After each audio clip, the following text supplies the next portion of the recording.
Hello friends, welcome back to the daily stock analysis video. আজকে আমরা প্রথম যে স্টকটি নিয়ে আলোচনা করব সেটি হচ্ছে Aditya Birla fashions and retail limited. তো এখানে যদি আমরা প্রথমে উইকলি টাইম ফ্রেমে ফিবোনাচি অ্যানালিসিস করি তাহলে আমরা কি পাচ্ছি? এখানে দেখুন, এই লোয়েস্ট পয়েন্ট থেকে এই যে আপ ট্রেন্ডটা চলেছে এই পর্যন্ত, এখানে যদি আমরা ফিবোনাচি রিট্রেসমেন্ট টুলটা প্লট করি তাহলে আমরা কি দেখতে পাচ্ছি যে কোথাও না কোথাও এই 0.618-এর যে গোল্ডেন রেশিও সেই লেভেল থেকেই কিন্তু এ সাপোর্ট নিয়েছে। এখানে প্রথমবারের জন্য এই জায়গাটায় সাপোর্ট নিয়েছে, দ্বিতীয়বার আবার এই লেভেলটা থেকে সাপোর্ট নিয়েছে এবং তৃতীয়বারেও সাকসেসফুলি এই লেভেলটিকে টেস্ট করেছে। এই গেল ফার্স্ট পয়েন্ট। সেকেন্ড পয়েন্ট কি? সেকেন্ড পয়েন্ট, এখান থেকে শুধু ধাক্কা খেয়েছে তাই নয়, এবার যদি আমরা একটু ডেলি টাইম ফ্রেমে শিফট করি বা এখানেও আলোচনা করা যেতে পারে, আরেকটু যদি মাইনিউটলি দেখি, এই জায়গাটায় দেখুন, এইখানে একটা ট্রেন্ড লাইন ব্রেকআউটও আমাদের এসেছিল এই জায়গাটায়। ক্লিয়ার? এবার দেখুন, এইখানে ট্রেন্ড লাইন ব্রেকআউট হওয়ার সময় আমাদের কোন পয়েন্টটা ক্রিটিক্যাল ছিল, কোন সুইং লোটা ক্রিটিক্যাল ছিল? Obviously this swing low or this swing লো, দুটোই ক্রিটিক্যাল আমাদের জন্য। যেহেতু এটা সব থেকে কাছের সুইং লো, তাই আমরা মোস্ট ক্রিটিক্যাল এটাকে ধরবো। তারপরেও যদি আমাদের ধরা হয় যে আমরা যেহেতু দেখতে পাচ্ছি পূর্ববর্তী অনেক ডেলি স্টক অ্যানালিসিস আলোচনাতে এই আলোচনা করা হয়েছিল যে যেহেতু দুটো সুইংয়ের মধ্যে খুব বেশি ডিফারেন্স নেই, ওই জন্য আমরা সর্বনিম্ন যে সুইংটা থাকবে সেই সুইংটাকেই সব থেকে বেশি গুরুত্ব দেব। তাহলে আমরা এখানে দেখতেই পাচ্ছি এই ব্রেকআউটের সময়, ব্রেকআউটের মুহূর্তে আমাদের কিন্তু এই লেভেলটা কিন্তু একটা স্ট্রং সাপোর্ট লেভেল ছিল বা ক্রিটিক্যাল সাপোর্ট লেভেল ছিল, এই লেভেলটা। ওকে, আমি এটাকে রেক্ট্যাঙ্গুলার বক্স দিয়ে একটু মার্ক করে দিলাম। এবার কি হলো? ব্রেকআউটের পর দেখুন হেলদি রিট্রেসমেন্ট একটা। হেলদি কেন বলছি? এবার যদি আমরা দেখুন, প্রথমে লং টার্মের ফিবোনাচি অ্যানালিসিস করলাম, এবার যদি এখানে আমরা একটু শর্ট টার্মের ফিবোনাচি অ্যানালিসিস করি, শর্ট টার্মের জন্য কি রুলস? তো same, swing low to swing high, এই তো আমাদের প্লট করতে হবে, তাই না? এবার দেখুন, আবার যদি আমরা এই সুইং অথবা এই সুইং, তো প্রথমে এই সুইং থেকে যদি এই হাই পর্যন্ত আমরা ফিবোনাচি টানি তাহলে কি দেখতে পাচ্ছি? দেখুন, কোথাও না কোথাও সেই গোল্ডেন রেশিও কত ছিল? গোল্ডেন রেশিও এখানে 0.618, তার ভ্যালু কত? অ্যাবসলিউট ভ্যালু ছিল 208 টাকা 95 পয়সা। এই ক্যান্ডেলটাতে লো তৈরি করেছিল কত? 210 টাকা 40 পয়সা। তার মানে মোটামুটি কাছাকাছি ওই লেভেলটা থেকেই আবার সাপোর্ট নেওয়ার চেষ্টা করেছে। এটাকে যদি আমরা এবার আরেকটু শিফট করি প্রিভিয়াস সুইং লোতে, তাহলে আমরা ক্লিয়ারলি দেখতে পাচ্ছি যে ফিবোনাচিরই এই 0.5 বা 50% রিট্রেসমেন্ট লেভেল থেকে স্টকটি কিন্তু আমাদের সাপোর্ট নিয়েছে বা সেখানে একটা ইনডিসাইসিভ ক্যান্ডেল ফর্ম করেছিল। ক্লিয়ার? তার মানে লং টার্ম ট্রেন্ড এবং শর্ট টার্ম ট্রেন্ড দুটোতেই আমরা কিন্তু এখানে দেখতে পাচ্ছি যে স্টকটির বুলিশনেস বজায় রয়েছে। এবার এখানে কি কোনো নেগেটিভ পয়েন্ট আছে? হ্যাঁ, অবশ্যই নেগেটিভ পয়েন্টও রয়েছে। কি রয়েছে? যদি আমরা দেখি, এইখান থেকে এটাও তো একটা ইন্টারমিডিয়েট ট্রেন্ড চলছে, তাই না? এটা যদি আমাদের কাছে আপ ট্রেন্ড হয়, এটা যদি আমাদের কাছে শর্ট টার্ম লং ট্রেন্ড হয়, তাহলে ইন্টারমিডিয়েট একটা ট্রেন্ডও তো রয়েছে, তাই না? তাহলে এখান থেকে এটা একটা ডাউন ট্রেন্ড আমরা ক্লিয়ারলি বলতে পারি। তাহলে এই হাই থেকে যদি আমরা এই লো পর্যন্ত ফিবোনাচি প্লট করি তাহলে কি ফিবোনাচি রিট্রেসমেন্ট টুল ভিডিওটি আমরা আশা করি দেখেছি, যদি না দেখে থাকেন অবশ্যই দেখবেন। সেখানে ফিবোনাচি নিয়ে বিস্তারিতভাবে আলোচনা করা হয়েছে, যেখানে ফিবোনাচির মাধ্যমে আমরা কিভাবে ট্রেন্ড অ্যানালিসিস করতে পারি। তাহলে এখানে কি কি রয়েছে? এখানে ডাউন ট্রেন্ডের যখন রিট্রেসমেন্ট লেভেলগুলো আমাদের জন্য কি করবে? রেজিস্ট্যান্স হিসেবে কাজ করবে। তাহলে অবশ্যই এই ওপরের লেভেলে আমাদের রেজিস্ট্যান্সগুলো রয়েছে, সেই রেজিস্ট্যান্সগুলো আমরা আপাতত এইভাবে করে মার্ক করে দিতে পারি। যদি আমরা 38.82% রেজিস্ট্যান্স ধরি, তাহলে এখানে আমাদের একটা রেজিস্ট্যান্স রয়েছে, এটাকে আমি একটু রেড কালার করে দিচ্ছি। তারপরে কোথায় রয়েছে? এখানে আমাদের একটা রেজিস্ট্যান্স রয়েছে। তারপরে কোথায় রয়েছে? এইখানে রেজিস্ট্যান্স রয়েছে। যদি এগুলো টেস্ট করতে করতে বা এইরকম করে যদি মুভ করে স্টকটি, এখন এখান থেকে কি হলো? এখানে মুভ করলো, একটু রিট্রেস হলো, তারপরে এটা এই লেভেল থেকেও টেস্ট করে আবার রিট্রেস করে ফাইনালি যদি এই লেভেলটাও ভেঙে দেয়, তাহলে আমরা বলতে পারবো তখন যে এই ডাউন ট্রেন্ডটা ওভার এবং এই স্টকটি, এই শর্ট টার্ম ট্রেন্ডটা তো আপ ছিলই, প্রিভিয়াস যে লং টার্ম আপ ট্রেন্ড সেটাকে আবার কন্টিনিউ করার চেষ্টা করবে। ক্লিয়ার? তাহলে আপাতত আমি এই জিনিসগুলো মুছে দিচ্ছি আলোচনার সুবিধার্থে। রেজিস্ট্যান্সগুলো প্লট করা থাকছে, এই ফিবোনাচিটা আমরা ডিলিট করে দিচ্ছি কারণ আমরা অলরেডি প্লট করে দিয়েছি 38.2, 50 এবং 61.8-এর রিট্রেসমেন্ট লেভেল, যেগুলো রেজিস্ট্যান্স হিসাবে কাজ করতে পারে। তাহলে এবার কি? এখানে দেখুন, আরেকটু যদি ভালো মতো দেখা যায়, এইটা আমাদের যদি লেফট শোল্ডার হয়, এটা যদি আমাদের হেড হয় তাহলে এটা আমাদের রাইট শোল্ডার, তাই না? তার মানে একটা হেড অ্যান্ড শোল্ডার চার্ট প্যাটার্নেরও ব্রেকআউট হয়েছে। ক্লিয়ার?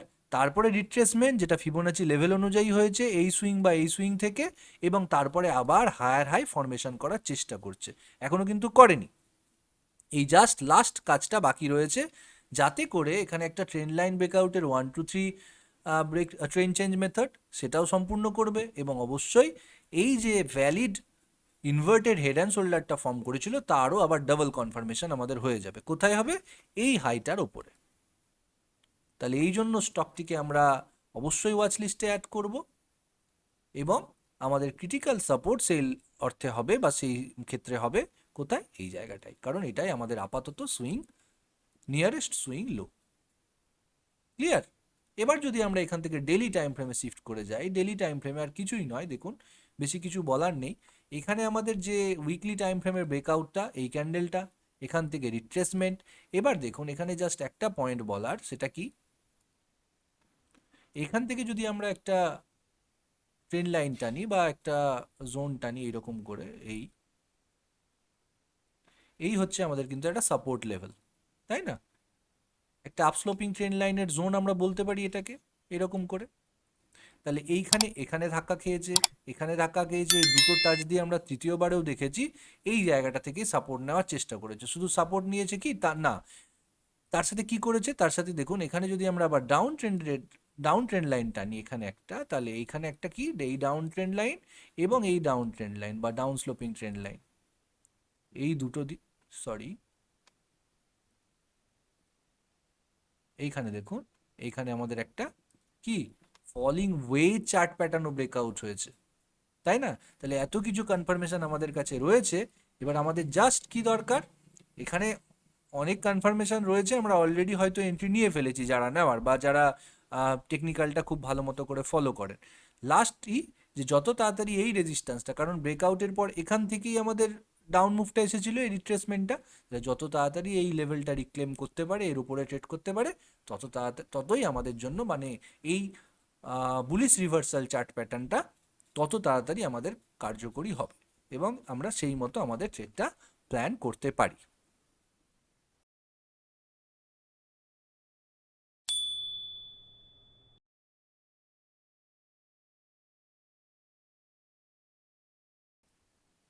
আমাদের আজকে নেক্সট যে স্টকটি রয়েছে সেটি হচ্ছে L&T ফাইন্যান্স অ্যান্ড হোল্ডিং।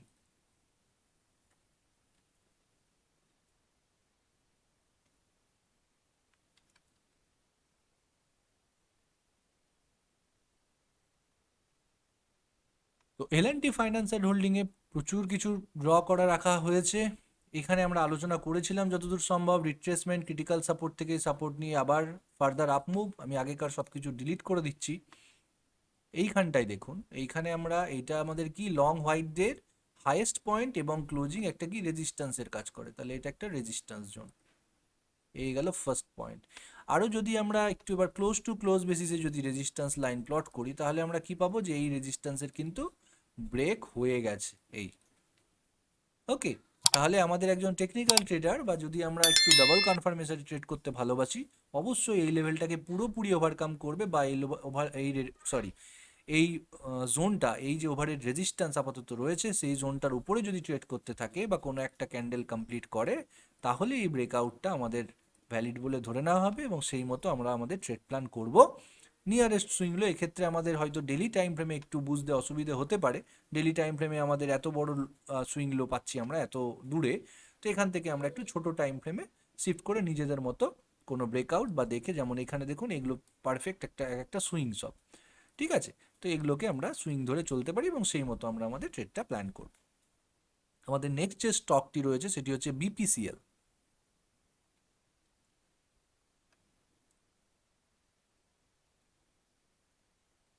তো বিপিসিএল এ দেখুন,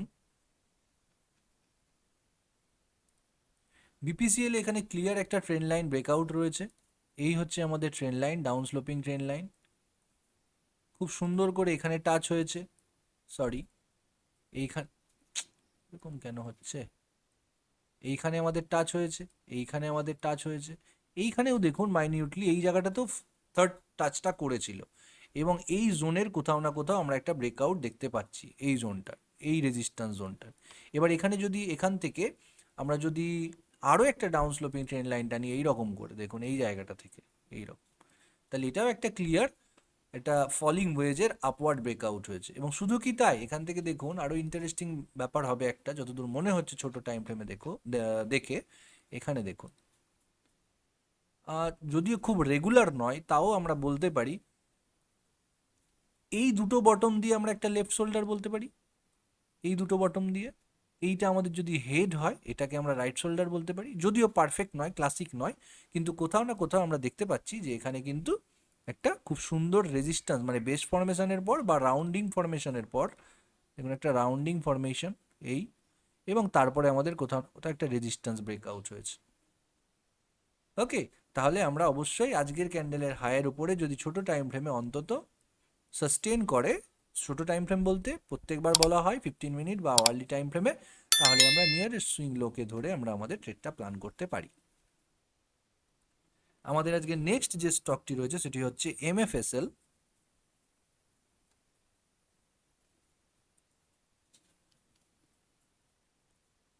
তো MFSL এ দেখুন এইখানে আমরা আলোচনা করেছিলাম, এগুলো জায়গায় এখান থেকে ডাউন মুভের আশা করেছিলাম, কিন্তু কোথাও না কোথাও এইখানে একটা ডাবল ডোজি ফরমেশন করে একটা রিভার্সাল প্যাটার্ন তৈরি করে ও চলে গেছে, গিয়ে ক্রিটিক্যাল রেজিস্ট্যান্স সমস্ত কিছু ব্রেক করে দিয়ে আজকে ডেটে দাঁড়িয়ে এখানে একটা আবার টপ ফরমেশন করার চেষ্টা করেছিল, কিন্তু না করে উল্টো দিকে আবার কিন্তু আমাদের ব্রেকআউট আমরা দেখতে পাচ্ছি। কেমন ব্রেকআউট, এইখানটায় দেখুন, এই জায়গাটায় যদি আমরা একটা ট্রেন্ড লাইন টানি এইরকম করে, হরাইজন্টাল ট্রেন্ড লাইন এই, এবং যদি আমাদের একটা ডাউন স্লোপিং ট্রেন্ড লাইনটা নিয়ে এইরকম করে, তাহলে ডেলি টাইম ফ্রেমে হয়তো একটু বুঝতে অসুবিধা হবে নতুন ট্রেডারদের বা নতুন যারা অ্যানালিস্ট। এখান থেকে যদি আবার আমরা আওয়ারলি বা 2 আওয়ারলি চার্টে চলে যাই, তাহলে দেখুন ক্লিয়ার আমাদের খুব সুন্দর বেস ফরমেশন, স্টকটি কন্টিনিউয়াস আপ ট্রেন্ডে রয়েছে, এখানে একটা বেস ফরমেশন, ঠিক আছে। এখান থেকে আমাদের রেজিস্ট্যান্স ব্রেকআউট ক্লিয়ার আমরা দেখতে পাচ্ছি, trend line resistance breakout, pause, এবং তারপরে আবার ফার্দার ব্রেকআউট। তাহলে আমরা এই মতো করে শুধুমাত্র ডেলি নয়, মাল্টিপল টাইম ফ্রেম অ্যানালিসিস করতে পারি। হ্যাঁ, স্টপ লস সেফেস্ট হবে, কিন্তু রিস্ক টু রিওয়ার্ড আমাদের খুব ফেভারেবল হবে না এই লেভেলগুলো বা এই লেভেলগুলো ধরলে। এগুলো যদি আমরা ধরে চলি তাহলে স্টপ লস খুবই আমাদের কনজারভেটিভ স্টপ লস হবে, হিট হওয়ার চান্সেস অনেকটাই আমাদের কমে যাবে। কিন্তু রিস্ক টু রিওয়ার্ড মানে এখানে দেখুন, যদি আমরা রেজিস্ট্যান্সকে খুব বেশি গুরুত্ব দিই তাহলে এখানেই আমাদের বেরিয়ে যাওয়া উচিত, কারণ এখান থেকে স্টকটি আবার ফল করতে পারে। এবার প্রথমবার তো এইটুকুটা ফল করেছিল, দ্বিতীয়বারেও কি অতটুকু ফল করবে না, এর থেকে বেশিও করতে পারে, আমরা কেউ জানি না সেটা। তো এই কারণে আমাদের রিস্ক টু রিওয়ার্ডটা ঠিকঠাক আসে না। তো সেই ক্ষেত্রে আমাদের রিস্ক টু রিওয়ার্ডে জোর দেওয়া উচিত, যে এখানে যতই রেজিস্ট্যান্স থাক আমরা এটাকে হোল্ড করব, হোল্ড করে দেখবো যতক্ষণ না আমাদের রিস্ক টু রিওয়ার্ড মিনিমাম 1:2 হচ্ছে বা 1:1 মিনিমাম, ততক্ষণ আমরা বেরোবো না। ওকে, তো এগুলো ট্রেডার টু ট্রেডার ভ্যারি করবে, ভবিষ্যতে এগুলো নিয়ে আলোচনা করা যেতে পারে। আমাদের নেক্সট স্টক হচ্ছে এক্সাইড ইন্ডাস্ট্রিজ।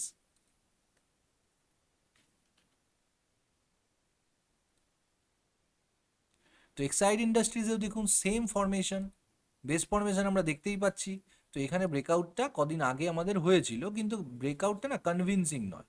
এখানে যদি আমরা একটা হরিজন্টাল ট্রেন্ড লাইন টানিয়ে এরকম করে, তো দেখুন, আর এটা যদি আমাদের রেঞ্জ হয়, হ্যাঁ, তাহলে এই জায়গাটায় ব্রেকআউট এসেছিল, গ্যাপ আপ দিয়ে সাস্টেন করে গেছিলো একটা ডোজি টাইপ ক্যান্ডেল, ছোটোখাটো রিট্রেসমেন্ট, ফার্দার আমাদের হায়ার হাই ফরমেশন। তাহলে এটা ক্লিয়ার আমাদের স্টকটি আপ ট্রেন্ডে রয়েছে, স্ট্রং আপ ট্রেন্ডে, বেস ফরমেশনটা আমাদের ভ্যালিডেশন বলতেই পারি আমরা।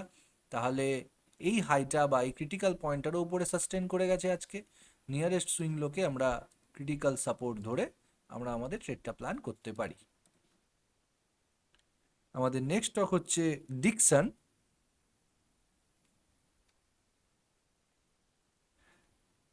ডিকসন টেকনোলজিস দেখুন ডেলি টাইম ফ্রেমে খুবই স্ট্রং একটা আপ ট্রেন্ডে রয়েছে। আমি আগেকার সব কিছু মুছে দিচ্ছি, পূর্ববর্তী আলোচনাতেও কোথাও না কোথাও আলোচনা হয়েছিল, আমার যতদূর মনে পড়ছে সেগুলো নিয়ে আর বলছি না। তো এইখানটায় দেখুন আমাদের ক্লিয়ার একটা ট্রেন্ড লাইন ব্রেকআউট আমরা দেখতে পাচ্ছি। এই কোথায় কোথায় টাচ দিলাম, এইটা ডেলিভারের টাচ দিলাম আর এইটা ডেলিভারের টাচ দিলাম, এইটা কিন্তু আনবায়াসড। ওকে, তো এখানে টেস্টিং হয়েছে, হয়ে তারপরে ফাইনালি আমাদের ব্রেকআউটটা এসে গেছে, অবশ্য 2-3 দিন আগেই ব্রেকআউটটা এসেছিল, আজকে আমরা বলতে পারি কনফার্মেশনও হয়ে গেছে। তাহলে এখানে আর বেশি কিছু ভাবারই নেই। কেন? কারণ স্টকটি যথেষ্ট আপট্রেন্ড মানে স্ট্রং আপট্রেন্ডে রয়েছে। শুধু একটাই জিনিস দেখার যে ওভারহেড রেজিস্ট্যান্স রয়েছে কিনা। তাহলে স্টক প্রাইসটা এখন রান করছে এই জায়গাটায়। এবার এখানে আমাদের অবশ্যই একটা কিন্তু উইকলি একটা রেজিস্ট্যান্স জোন কিন্তু আমাদের রয়েছে, মানে ওভারহেড রেজিস্ট্যান্স কিন্তু আমাদের রয়েছে।